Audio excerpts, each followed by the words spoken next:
OPM kembali membuat ulah, kali ini mereka melukai warga sipil di Nduga hingga menimbulkan korban jiwa. Kekejaman OPM sudah berlangsung selama bertahun-tahun, sehingga membuat masyarakat geram. Mereka ingin organisasi separatis itu segera dibubarkan agar tak lagi meresahkan. Kedamaian di Papua tercemar oleh ulah OPM yang mengesalkan. Berkali-kali mereka meneror warga dengan menyebarkan foto hoaks, melakukan penembakan, hingga penyerangan ke kantor polisi. Organisasi separatis ini sengaja meneror agar permintaan mereka untuk memerdekakan Papua dituruti.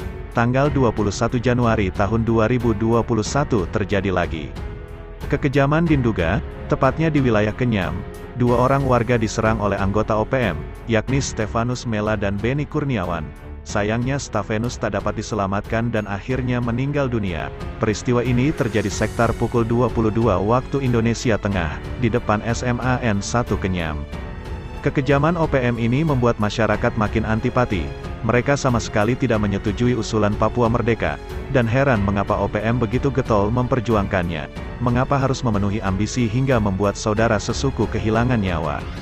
Masyarakat anti-OPM karena mereka sudah berkali-kali melakukan kekejaman sampai menimbulkan korban jiwa. Sebelum peristiwa naas ini, ada pembakaran pesawat milik kelompok misionaris, penembakan ke mobil aparat, hingga penyerangan ke pekerja di Intan Jaya. OPM benar-benar meresahkan dan makin dibenci warga sipil Papua. Alfredo Quay, mahasiswa asli Papua menyatakan bahwa ia tidak setuju dengan OPM karena menginginkan kedamaian di bumi cendrawasih. Apalagi selama bertahun-tahun, ada kontak senjata antara OPM dengan aparat, yang membuat banyak korban, sehingga perdamaian mustahil terwujud jika OPM belum dibubarkan. Alfredo juga merasa heran mengapa masih ada stigma dari sebagian masyarakat di luar Papua, yang menganggap OPM adalah saudara dari warga sipil. Memang benar kalau mereka adalah saudara sesuku, namun karena terlalu sering melakukan kekejaman dan kerusuhan, masyarakat sipil malah membenci OPM dan naasnya, ketika ada anggota KKB, yang berafiliasi dengan OPM, mengutamakan keselamatan warganya, ia malah disebut sebagai pengkhianat, karena dianggap lebih pro kepada pemerintah Indonesia daripada OPM, padahal ia hanya ingin warganya selamat dan tidak jadi korban kekejaman KKB.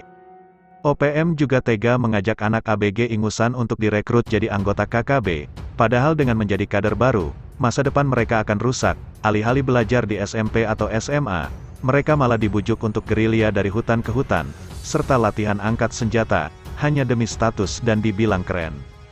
Selain itu, OPM juga memaksa masyarakat untuk mengibarkan bendera bintang kejora. Apalagi jelang ulang tahun mereka tanggal 1 Desember, anggota OPM akan turun gunung dan meneror, serta menyebarkan bendera bintang kejora mulai dari ukuran mini sampai besar.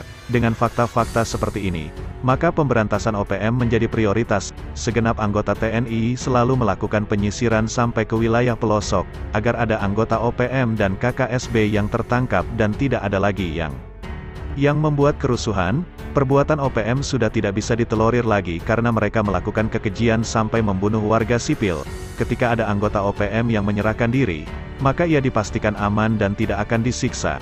Penyebabnya karena ia sudah bertobat dan berjanji tidak akan mengulangi perbuatannya, malah ia bisa jadi informan untuk aparat, sehingga mereka bisa melakukan penyelidikan lanjutan. Ketika OPM melakukan kekejian lagi, maka masyarakat langsung sakit hati. Penyebabnya karena kali ini ada korban jiwa dari warga sipil. OPM wajib diberantas hingga ke akar-akarnya karena selalu meresahkan dan membuat kekacauan di Papua.